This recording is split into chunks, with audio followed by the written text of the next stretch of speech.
Hello everyone, welcome back to my channel. Today we are going to understand how our SVM classifier works, and we will take one cancer prediction dataset and we will work on it. There's one thing will be coming up in your mind, that we have worked on so many algorithms and we have worked with so many datasets. But can we keep everything in one platform? Yes, we can, and I'm going to show you how we are going to keep everything in one place. Like, we will use all regression algorithms, all classification algorithms in one place, and we will explore the accuracy scores of each. And you won't trust that in your real world, right? Like, if you're working, most of you are working in so many industries. So if you see if you're getting a new problem statement, and it's not like, okay, we are coming up a decision that we will take, night base, or we will take SVM, or we will take logistic regression. We will not. Usually what is happening, we are taking everything at one place. We are working on everything on one place. We are predicting the output with all the algorithms. Then after that, we are proceeding with changing or understanding the accuracy score of it. So that's how it works, guys. And to reach to that, first I am covering each and every algo, and you have to understand the fundamentals first. Why we are doing this, how those hyperparameters are getting used in all these algorithms and all. So you have to understand the concept first. Then after that, we'll move ahead and we will go ahead with the advanced concepts. We have ensemble techniques and all, so we will talk about that. And let's talk about the project now.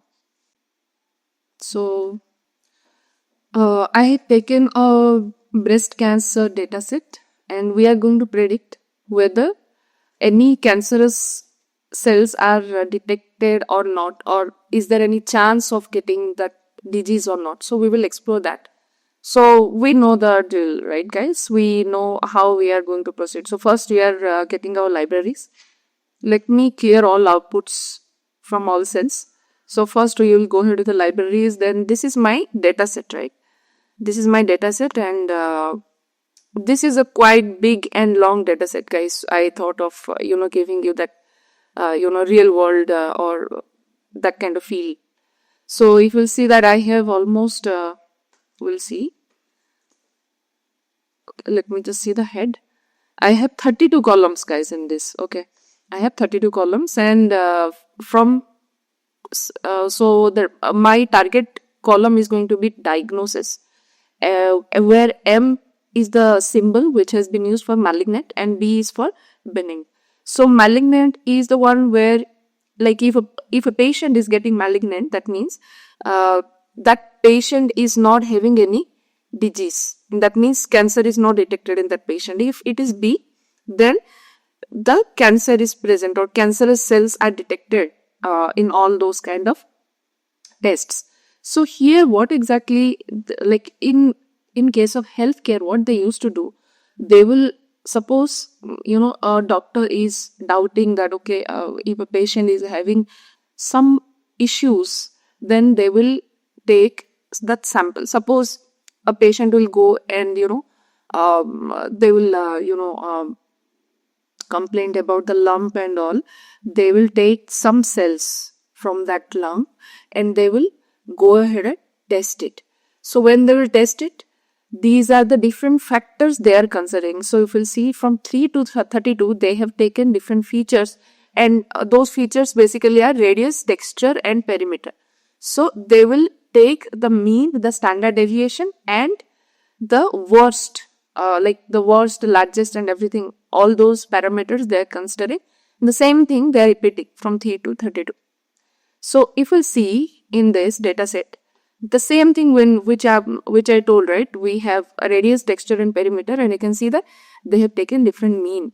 So first they have taken different mean, then after that they have taken worst of it, then after that they have taken standard deviation. Like that, there are 32 columns.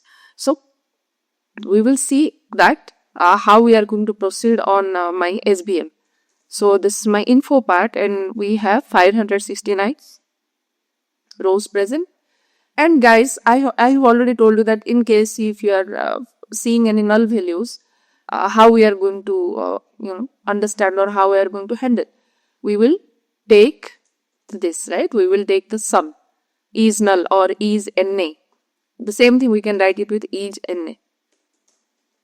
So both the things are going to give you the same output.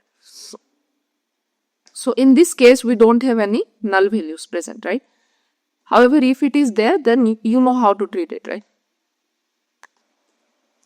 So we have like to fill the null values, what we have imputers, right? We have simple imputers. So in simple imputer, we have 3 different options. You can take mean and median, and we have one more, the frequency. There is one more option, frequency. So that frequency is nothing but your mode. So we have 3 all options in that. You can take that and work on it. However, guys, very soon I'm going to go live, and I'm going to show you the first live class. I think we can start with a complete, at least first we will start with the data science project before moving ahead with machine learning, because in data science project, I am going to, show you each and every step, how we can proceed, and we will keep that interactive. We will talk, right? We will discuss, and it's like whatever doubts you have during that time, you can just ask me in chat. We will talk about it, and we will do that, guys. So let's come back to this and discuss. So now we will understand the descriptive statistics part. So this is my descriptive statistics we have, and after that, this is my, I had 2 classes. I have 2 types of classes, right? My target is having 2 classes. So I wanted to know what is the count of it. Like I have my benign presenter is 357 and malignant presenter is 212. So that is the count. And the same thing I'm going ahead and, plotting it in my count plot, and the same thing I'm able to see. Then after that, we will convert whatever we have target, categorical variable. That is the next step. We have to convert them to numerical, right? So for that, I have taken, my encoder, and I'm pre-processing my data with that, fitting and transforming. So remember that, guys, pre-processing means always it will fit and transform, right?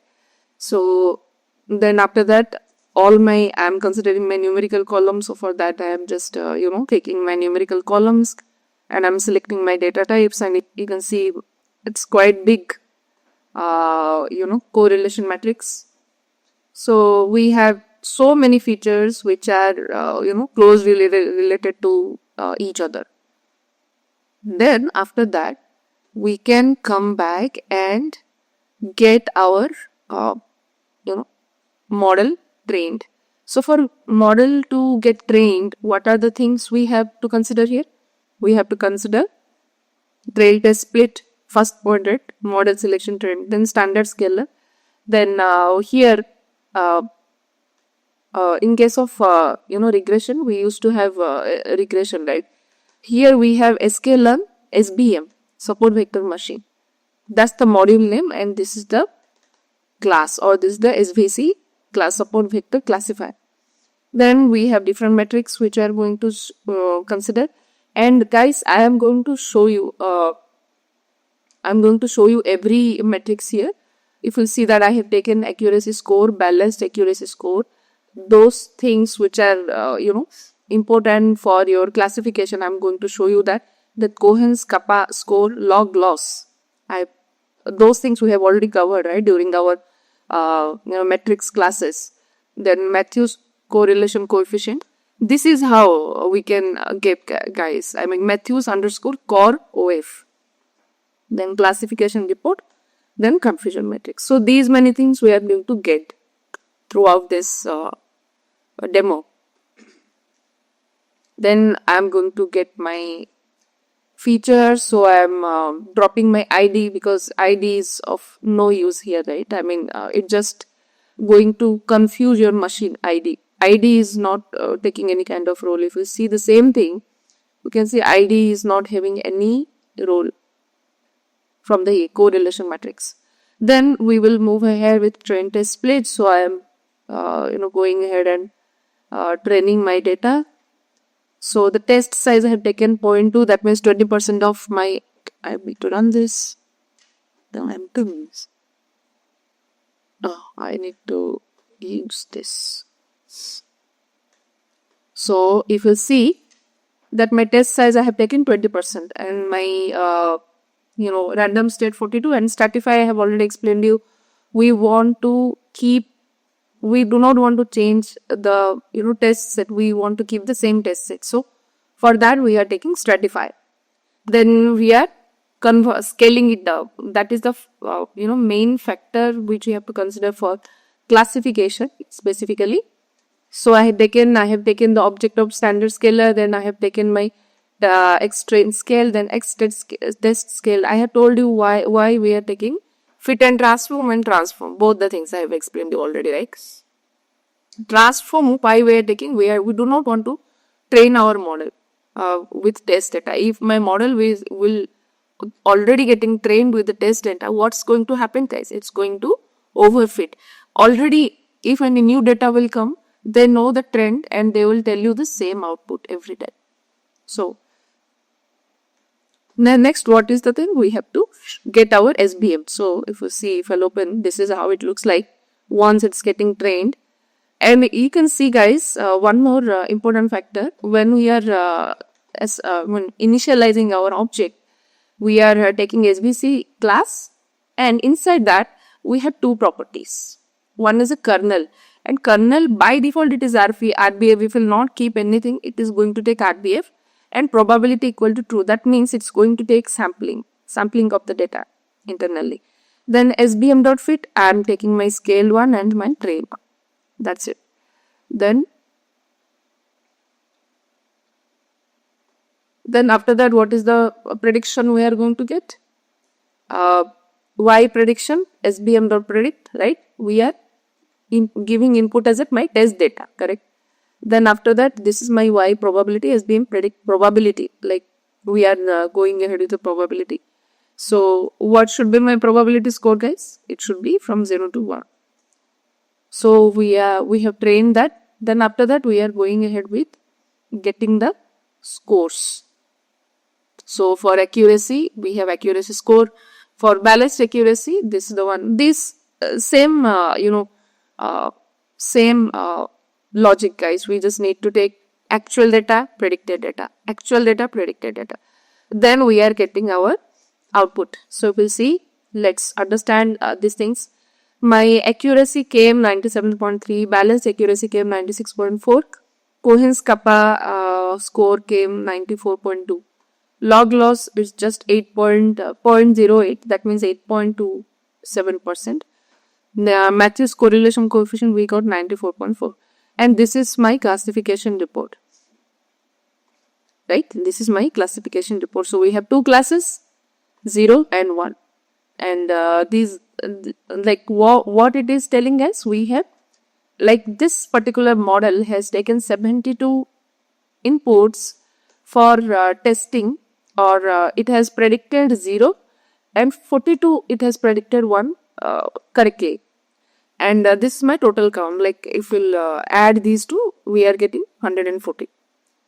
And now we will draw the same thing in here, confusion matrix.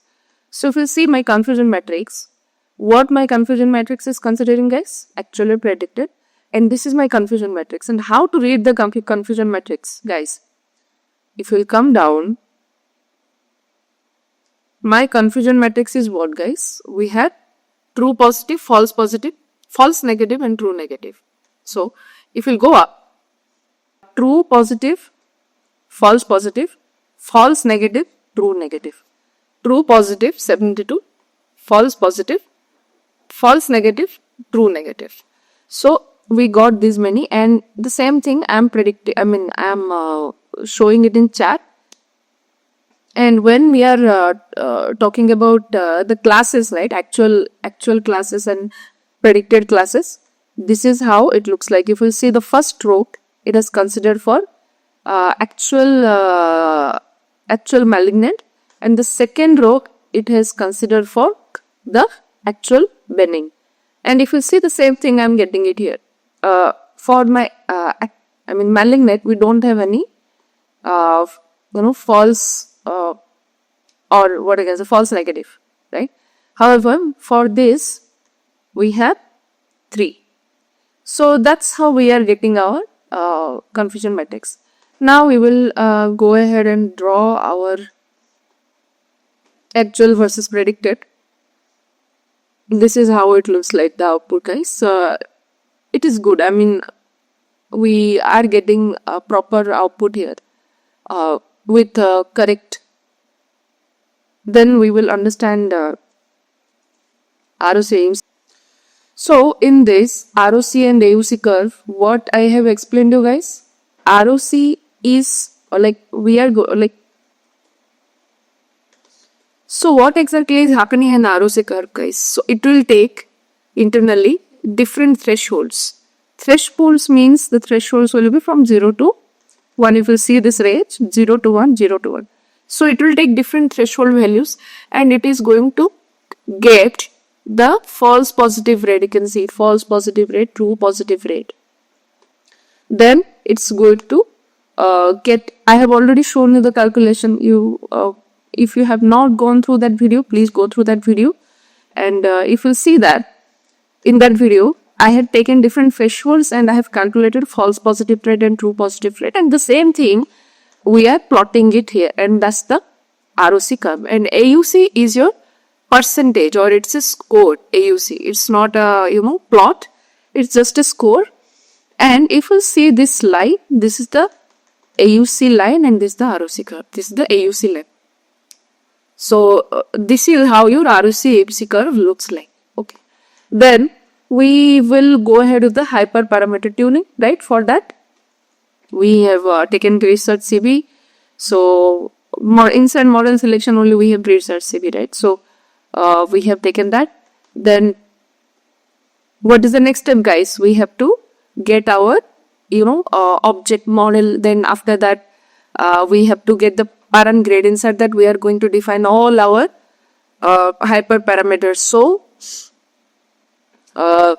you can see here, right? I mean, now we have taken C. So I have already explained you what is the significance of C, then gamma.